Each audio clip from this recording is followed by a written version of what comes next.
En fait, ce film, c'est vrai qu'on voit les différentes étapes. On le voit habillé différemment, à plein de reprises différentes. Et du coup, voilà, on sait que vous y avez été step by step. Hein. Et la première des questions, c'est de savoir comment, et vous y avez répondu partiellement, mais comment on gagne la confiance d'une telle personnalité, alors que jusqu'à ce jour, il n'existait pas de documentaire le concernant. Et il n'avait jamais accepté de faire le moindre documentaire. Il y en a beaucoup qui ont été faits sur lui, où ils avaient pris des bouts d'interviews avec Lina, et puis il y avait une voix off qui racontait au milieu de ça. Qui n'est pas du tout votre démarche. Qui n'était pas du tout ça. Moi, c'était... en fait, ce qui lui a plu, c'était... Moi, je veux parler du métier. Ouais. Voilà. Et mon exemple que je lui ai cité, c'était...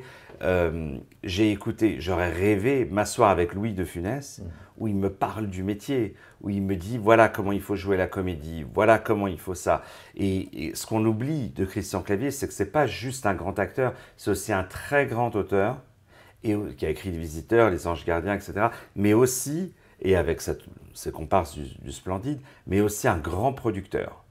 Donc c'était important pour moi qui raconte sa vie, mais de son point de vue, comment il l'a ressenti. Donc quand il fait Twist Again à Moscou, ça marche pas, il l'explique après Mes meilleurs copains, ça marche pas, il se retrouve, il n'a plus rien, il a personne veut faire le film avec lui, et il entend qu'il y a un gars, Jean Reno, le grand du Grand Bleu, tiens, on va le voir, et là ça repart, et après il va sur Les Visiteurs. Donc il a eu une vie absolument exceptionnelle, une vie professionnelle. Et moi, ce qui m'intéressait, c'était de parler de ça. C'était de le laisser parler. Et alors justement, David, merci de me faire la transition, mais pour moi, c'est un documentaire. Ouais. Alors, vous avez quand même une façon, et je peux même dire une signature pour commettre vos documentaires.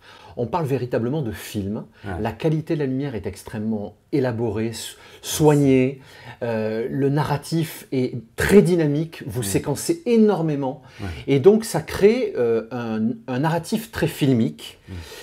Et ce que je voulais préciser, c'est que quand on voit ce film, d'abord, en fait, ça se consomme vraiment, on est happé par les propos de Christian Clavier. Et pourquoi? Parce qu'en fait, on peut l'apparenter un peu à une masterclass. Ouais. C'est-à-dire que clairement, pour moi, ce film-là, je pense que quand on est ambitieux dans le monde de la comédie, pour moi, ce film, il fait partie de son apprentissage. Et ça, véritablement, vous corrigez-moi si je me trompe, David, mais pour moi, ce film, en fait, et lorsque j'ai eu le privilège de vous accompagner pour la présentation de l'avant-première parisienne, et on a eu un question-réponse juste dans la foulée avec les gens dans la salle, et j'ai entendu à plusieurs reprises des gens qui disaient, donc il y avait pas mal de comédiens qui se sont déplacés pour voir un peu justement de quoi il s'agissait, et pour moi, en fait, à l'unisson, ils ont dit, pour nous, c'est une masterclass. Ouais. C'est-à-dire que d'un point de vue pédagogique, et vous le détaillez très très bien, on apprend énormément de choses, et vous-même, vous venez de nous le préciser, il vous a appris cette histoire des 3 fins, et donc finalement, même pour vous, c'est une sorte de... vous avez franchi un step, quelque part, grâce à lui. Oui, ça fait plaisir ce que vous dites, et vous avez tout à fait raison, mais même, je vais même vous dire, le titre à la base du film que je voulais appeler, c'était la masterclass. Mais j'ai trouvé que ça faisait prétentieux, et lui il trouvait aussi que ça faisait peut-être prétentieux. Moins cinématographique, je pense. Voilà, ouais. Et donc, et après c'était très vite. En fait, je voulais l'appeler vu que tous les acteurs en fait disaient il a la vis comica, il a la vis comica, il a la vis comica. À la fin, voilà, je voulais l'appeler comme ça. Mais c'est vrai, je pense que c'est un film qui bien sûr a sa place aujourd'hui, mais je pense que c'est quelque chose que même dans un demi-siècle. Oui.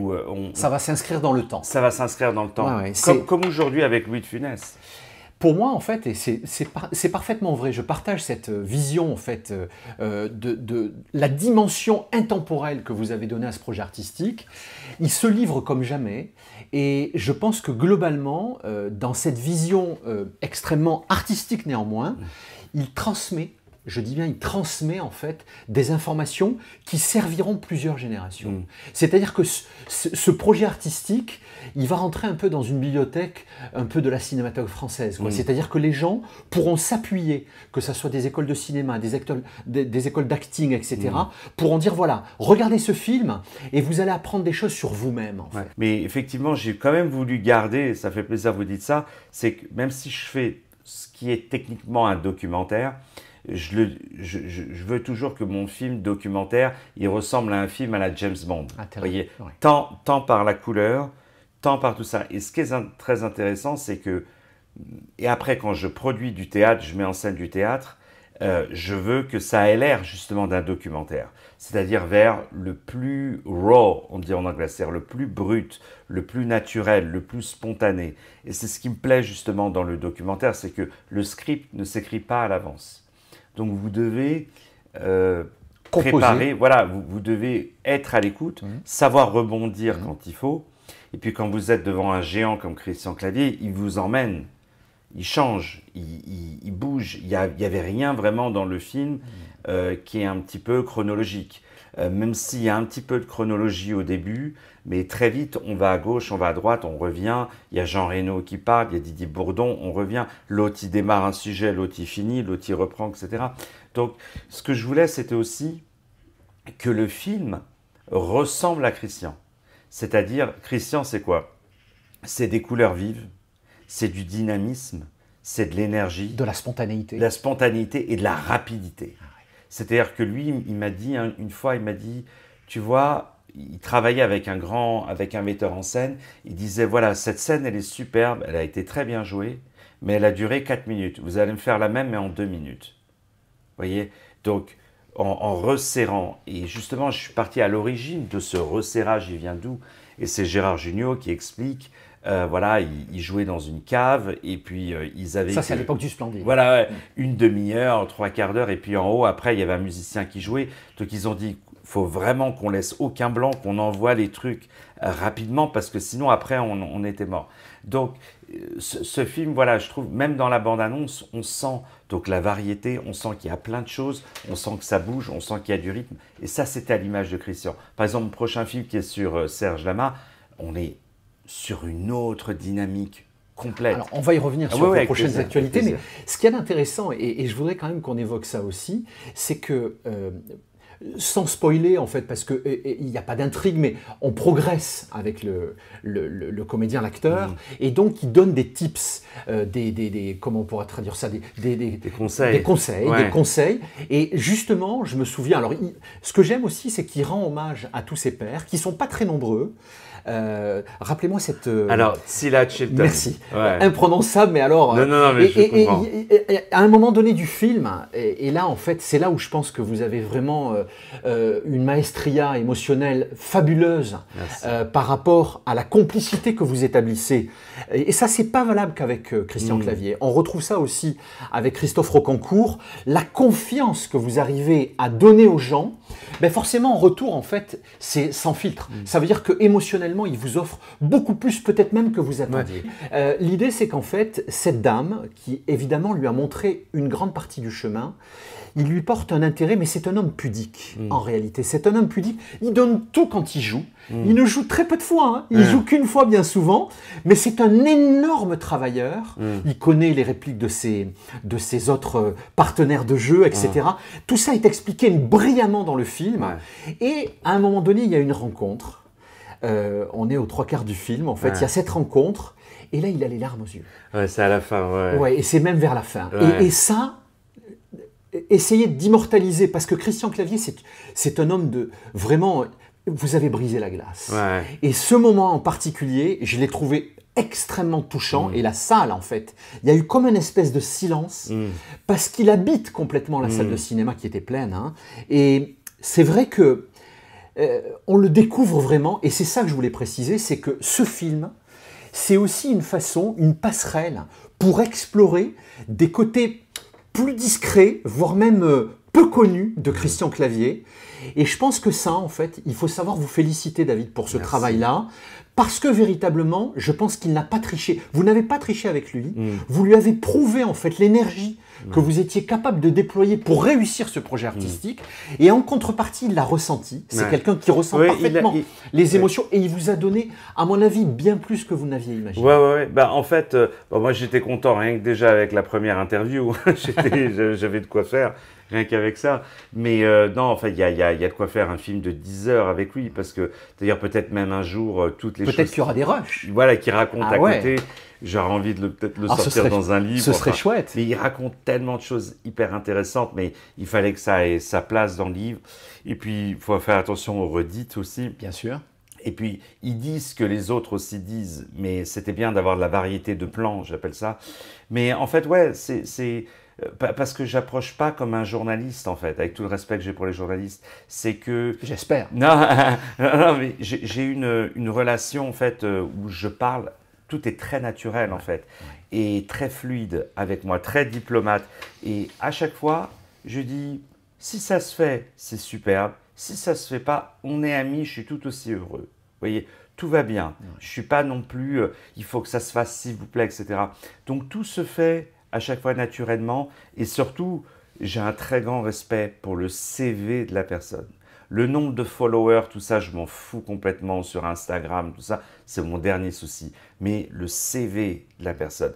Donc, moi, je respecte son parcours et CV, ses expériences, bien sûr. Et ça n'a jamais été, là, j'ai jamais mis la main sur le dos, hey, ça va mon pote, non. C'est toujours, je le vois comme un dieu, quoi. C'est vraiment, j'embrasse la main. C'est pas tout à fait faux. Hein. Ah ouais, non, mais c'est ça. J'embrasse la main parce que pour moi, il est sacré, quoi. Et ça, les gens le voient. En fait, par exemple, quand j'ai fait Rocancourt, je me souviens, il y a quelqu'un qui a dit, qui est proche de l'entourage de Rocancourt, qui a dit, c'est un grand film parce qu'il y a un réalisateur qui est passionné par son sujet, qui lui-même est passionnant, mais qui est passionné par son sujet. Et c'est vrai que quand vous dites... moi je suis passionné par lui, en fait. Et pareil avec Rocancourt, où j'étais passionné par ce sujet-là, même si c'est quelqu'un qui a fait des délits financiers. Moi, j'étais passionné par son parcours de vie, en général. Ça veut dire que j'étais d'accord avec ce qu'il a fait. Mais je voulais au moins le laisser parler. C'est pour ça que aujourd'hui, d'autres, comme Serge Lama, etc., me disent, il me l'a dit il n'y a pas longtemps, je lui ai dit, il faudra que tu me la redises et que je t'enregistre, parce que j'ai peur que personne ne me croie. Et il m'a dit, jamais dans ma vie, je suis allé aussi loin dans l'interview qu'avec toi. Et en fait, je pense que c'est aussi parce que je suis moi-même acteur, que j'ai une connaissance du classique via l'opéra, via les rôles que j'ai joués de Shakespeare, etc. Donc quand il parle d'acteurs, moi, ça m'intéresse de savoir qu'est-ce qui se passe dans sa tête. Vous pouvez le regarder dans les yeux, c'est ça que vous êtes en train de dire. Mais en même temps, je l'écoute. Je pense qu'il faut préciser une chose, David, parce que c'est très important. Vous avez donc un parcours de vie, vous avez arpenté les plus grands opéras du monde pour chanter l'art lyrique. Vous avez d'ailleurs un timbre de voix qui vous accompagne, et c'est plus qu'un avantage. C'est plus qu'un avantage, et ça aussi, je pense que ça posture quelque part, en fait, l'interview. Et c'est vrai que vous avez cette grande gentillesse naturelle qui met en confiance très rapidement les gens.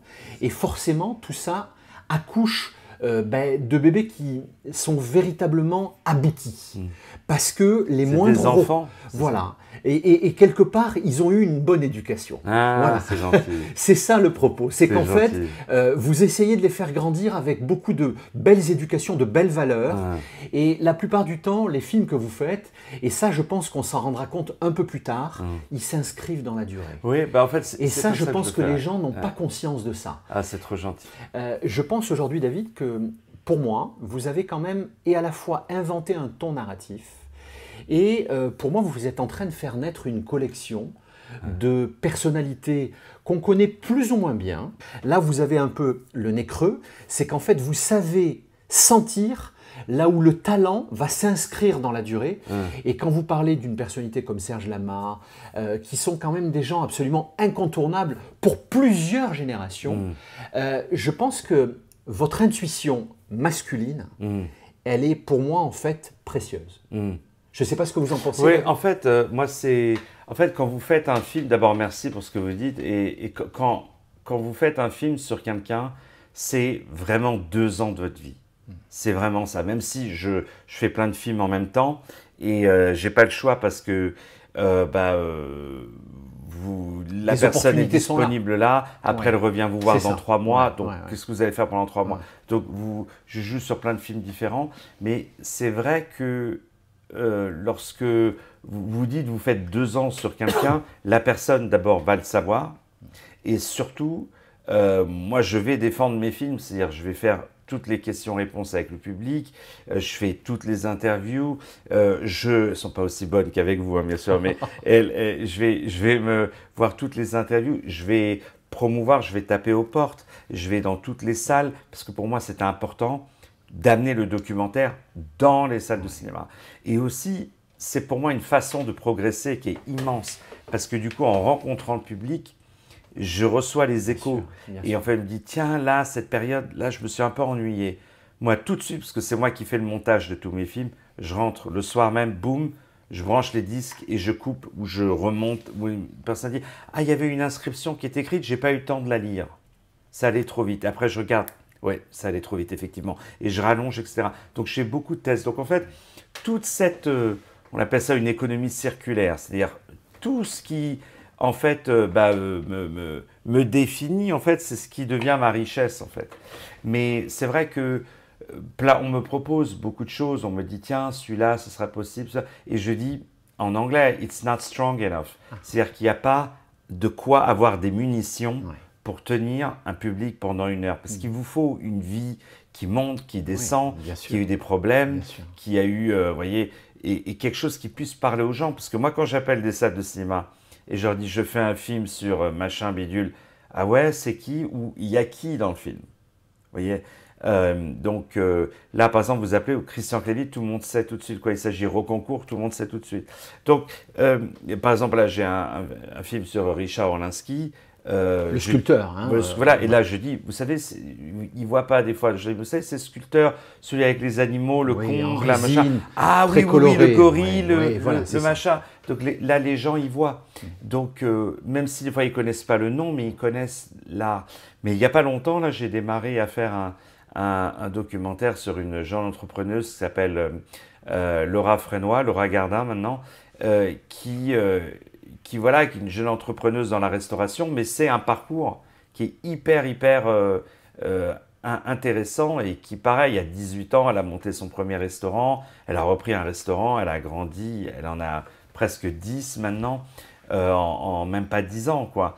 Et en même temps, elle est devenue maman, etc. Donc, c'est des parcours, et c'est dans sa région normande, donc c'est des parcours qui sont hyper intéressants et qui nous inspirent aussi. Ouais.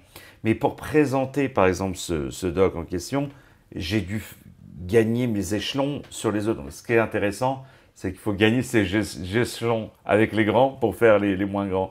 Mais voilà, après, bon, c'est vrai qu'il y a Serge Lama.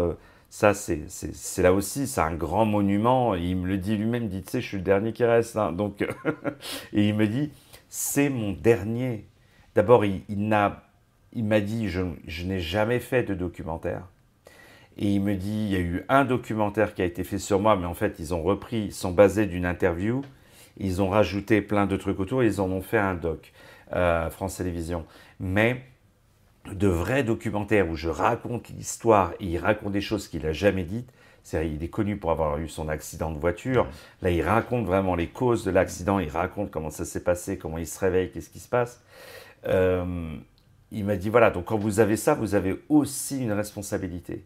Donc les gens, ils veulent voir, est-ce qu'il a cette responsabilité? Et le fait que j'habite à New York et que j'ai une carrière aux États-Unis, que je joue sur Broadway, parce que par exemple Christian Clavier, quand j'avais la première de Roconcourt, il y avait des gens de son équipe qui étaient à la première, qui voulaient voir le film, qui voulaient voir la réaction du public, qui voulaient voir comment je rencontrais les gens. Est-ce que j'avais la grosse tête et je ne faisais pas les photos, ou au contraire, je gardais les pieds sur terre et je saluais, grand sourire, j'accueillais les gens, etc.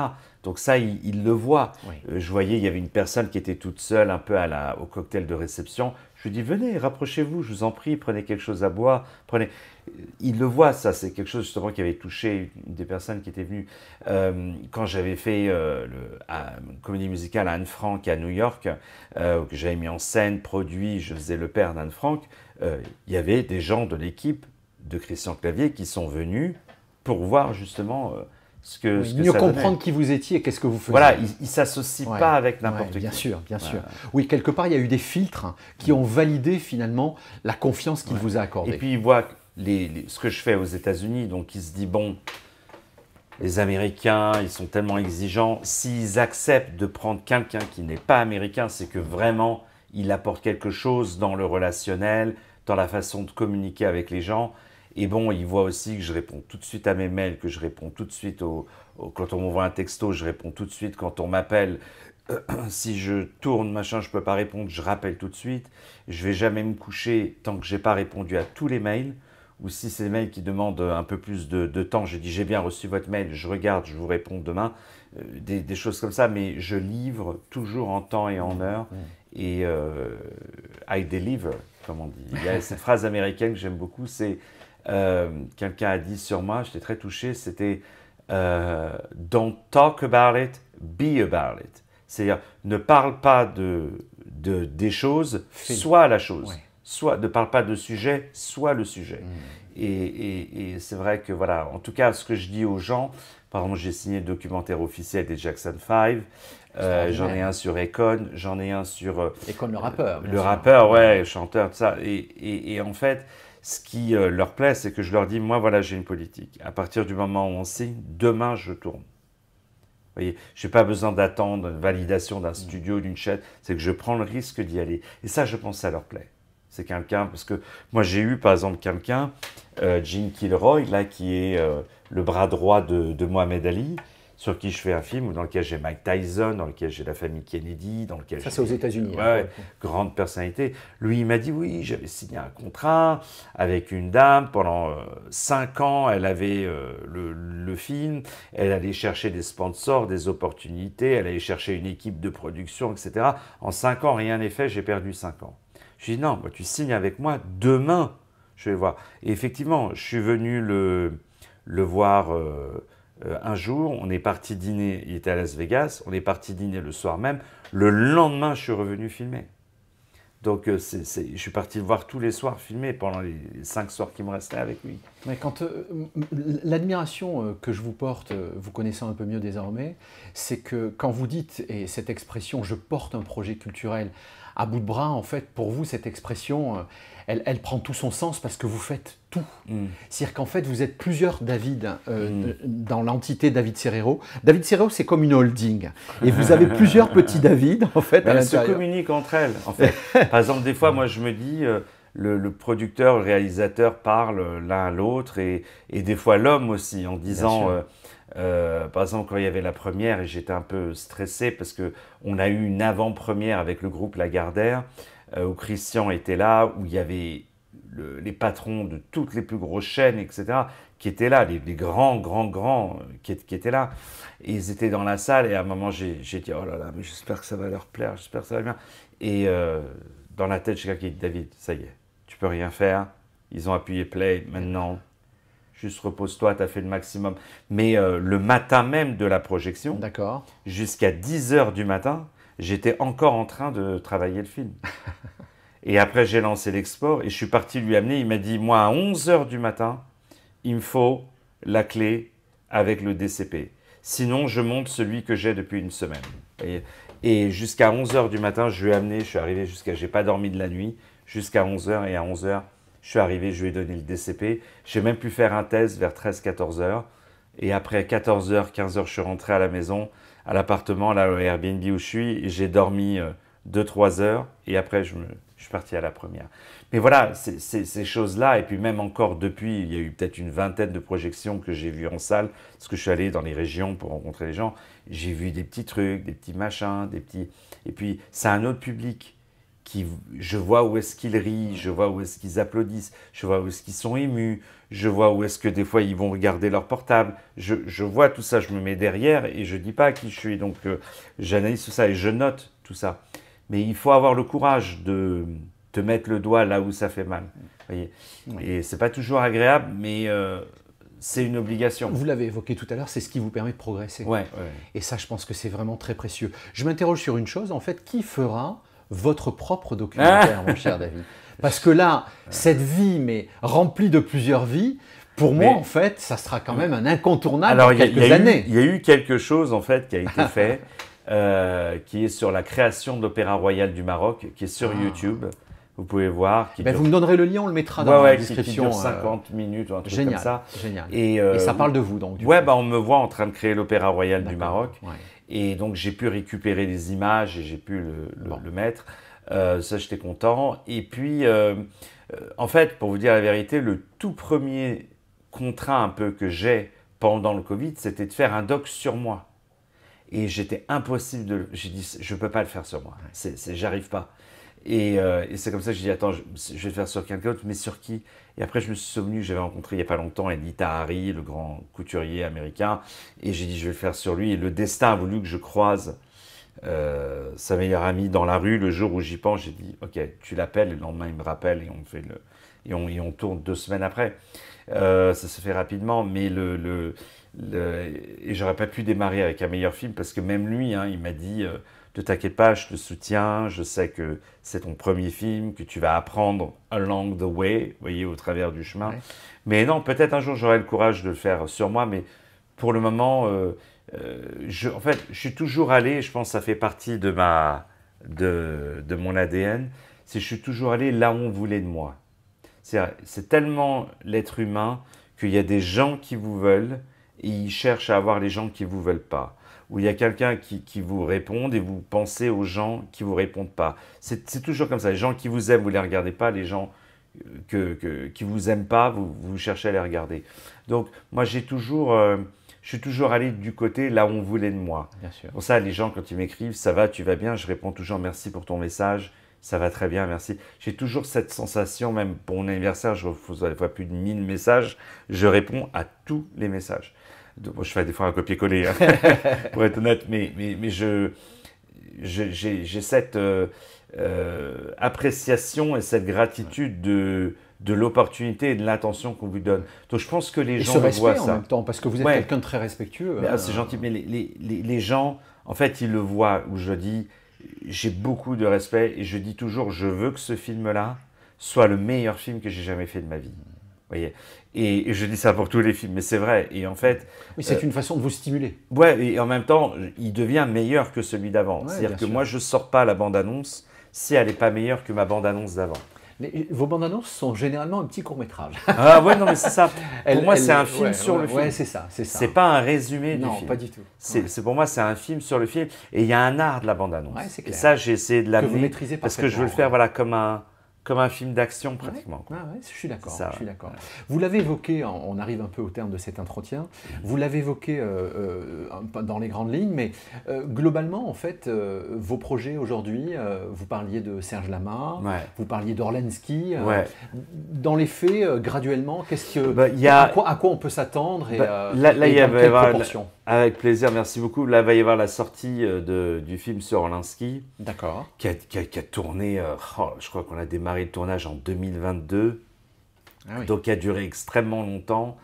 Il y a eu des moments de pause parce qu'on a voulu retourner certaines choses. Et il y a eu plein de choses qui se sont passées entre-temps. Donc, il y a ça. Ensuite, il y a le film sur Serge Lama. Ça, je pense, une sortie en salle, janvier-février. C'est des mois très Lama, ça. Des mois où on est dans la solitude, dans la nostalgie. Et vous avez évoqué les Jackson 5. Les Jackson 5, voilà, ça c'est pas avant. Je pense, au moins peut-être Cannes 2026. Il y a un documentaire sur les Worlds Apart, qui était un boys band qu'il y avait à l'époque. On s'en souvient, bien sûr. Et voilà, ça pareil, c'est pour 2026. Il y a un documentaire sur Akon, le chanteur aussi, qui devrait sortir là. Pour le moment, il est occupé avec d'autres choses. Je devais le voir à Paris, justement, pour lui montrer le film, mais il est absent. Mais son équipe a validé le film, ils ont adoré, ils ont même pas une seule remarque, une note, même pas, ils ont dit « parfait, il n'y a rien à dire ». Mais aussi parce que je le teste avec d'autres gens avant de le montrer. Et donc ça, c'est superbe. Et donc il y a ça, et puis il y a le film sur Gene Kilroy, le bras droit de Mohamed Ali. D'ailleurs, je vais tourner à Manille, dans les Philippines, là, dans même pas 2 semaines. Une semaine, je vais tourner là-bas, parce qu'il y a eu le grand combat de boxe Three Line Manila, Joe Frazier et Mohamed Ali. Lui, il était là-bas, donc il revient 50 ans après ce lieu. Et il y a l'anniversaire du combat, donc il y a tous les plus grands boxeurs qui vont être là-bas. Donc lui, c'est une grande sommité dans le monde de la boxe. Donc, il va être reçu de cette façon. Donc, c'est intéressant de le filmer. Puis, ça me permet d'aller voir les Philippines aussi. Et puis voilà, il y a plein de plein d'autres choses qui... Enfin, je crois que la liste est déjà belle. Ouais, et puis il y a des spectacles aussi que j'ai joués en 2022, en 2023, en 2024, que j'ai après remonté comme des films. Vous voyez, donc il y a la comédie musicale Les 10 Commandements de Pascal Obispo, que j'ai adapté en anglais à New York. On a joué en mai 2022, en plein Covid était parti, il est revenu en plein milieu des représentations. C'était l'enfer avec les assurances, les machins. J'ai souffert, vous ne pouvez pas vous imaginer. La salle, la ville de New York qui dit non, pour entrer dans le spectacle, la veille de la première, il faut avoir un test PCR pour aller voir un spectacle. C'est-à-dire que les 2 doses, ça ne suffisait plus. Le masque, ça ne suffisait plus. Il fallait en plus faire le test comme pour l'avion. Donc là, on se retrouve on est en plein avec pratiquement personne. Et j'ai dû me battre avec la ville, avec le maire, avec les autorités, etc. pour ne pas avoir le test. Et j'ai réussi à ne pas avoir le test pour qu'il y ait juste les deux doses et le masque pendant le truc. Mais ça a été très dur. Mais par contre, je l'ai pu bien le filmer et j'ai pu rajouter des inserts, des pyramides d'Égypte, etc. Et en faire vraiment un vrai film et qu'on sort là en octobre sur diverses plateformes. Et c'est ça aussi qui est important pour moi, c'est que maintenant, mon passé de théâtre, de le rendre accessible à un maximum de gens, parce qu'aujourd'hui, de toute façon, vous avez un tiers que vous ne pouvez pas récupérer dans le théâtre, à cause de la billetterie, à cause des billets de moins en moins chers, mais surtout des théâtres de plus en plus chers, des coûts de plus en plus chers. Donc aujourd'hui, ce tiers, j'arrive à le maintenir justement avec la vidéo. Et c'est devenu aussi un atout de comment filmer, etc. Et vous apprenez, quand vous montez un spectacle, c'est pas pareil que quand vous montez un film. Donc j'essaye de mettre du film dans le spectacle et du spectacle dans le film. D'accord. Oui, donc finalement, chaque expérience, comme vous le précisiez tout à l'heure, vous permet de grandir, d'évoluer dans cette sphère et finalement d'affiner et votre style, peut-être même de le découvrir véritablement et de créer une sorte de signature, comme je disais tout à l'heure. Et ça, c'est vraiment... moi, j'ai vu des évolutions entre le film de Rocancourt et celui de Christian Clavier, dans la dynamique narrative, etc. On sent vraiment... Et puis, il y a un attachement tout particulier à l'esthétique de l'image. Et ça, c'est quelque chose qui vous caractérise. En fait, moi, quand je faisais le documentaire avant, j'avais de la chance qu'avec Edith Harry, avec Hélène Grimaud, que l'histoire se faisait d'elle-même, quoi, en gros. Mais avec Rocancourt, c'est l'histoire avec un grand H. Du coup, là, on est vraiment dans le thriller. Il n'y a pas une ligne à rajouter. Au contraire, il y avait tellement de choses. Ouais, il a fallu presque en enlever, quoi. Ouais, presque en enlever. J'ai enlevé beaucoup. Mais en fait, lui, pour garder que l'essentiel, je veux dire. Et en fait, là, vraiment, j'ai pris conscience de l'histoire. J'ai pris conscience que voilà, il fallait du fond. Qu'est-ce que c'était qu'un film qui manque de fond? Mais surtout qu'il fallait que quand le public sort, qu'il reparte avec quelque chose. Et surtout, j'ai appris comment tenir une histoire bout à bout du point A au point B. Et, enfin, du point A au point Z et de montrer B, C, D, etc. Et aussi, j'ai beaucoup appris avec les couleurs. Comment l'esthétique du film. Parce que c'est très visible, hein, on perçoit ça. Et en fait, parce que Rocancourt, en fait, il y avait le côté du feu quand il parlait. Donc j'ai vu que je pouvais rajouter un peu d'orange dans son teint. J'ai vu que voilà, et j'ai vu qu'un film c'est une couleur. Vous voyez, Christian Clavier, c'était le jaune doré, un peu le jaune de la Palme d'Or de Cannes. Vous voyez, parce que c'est de la comédie, mais c'est prestigieux. Il y a du classicisme dedans. Rocancourt, c'était le jaune du feu. Vous voyez, on touche. Et j'ai tellement appris d'abord à me servir des graphismes, du coloring, parce que moi j'étais déjà focalisé sur le montage, très peu sur l'image. Mais maintenant, voilà, c'est important. Et il y a un grand producteur qui s'appelle Sylvain Goldberg, qui est un ami. Il m'a dit... Que je connais. Ah, tu connais? Ok. Très bien. Et il m'a dit, en fait, il m'a dit, écoute, à n'importe quel moment du film, il faut qu'on puisse mettre pause, en fermant les yeux, qu'on puisse faire une capture d'écran, et que tu puisses l'encadrer dans ton salon et qu'on se dise c'est beau. Et ça m'a beaucoup aidé, ça m'a beaucoup changé. Parce qu'avant, voilà, on était pris par l'émotion du truc. Donc il y a vraiment, il y a presque 3 dimensions. Il y a la dimension du montage de l'histoire, il y a la dimension de l'émotion, mais il y a l'esthétisme.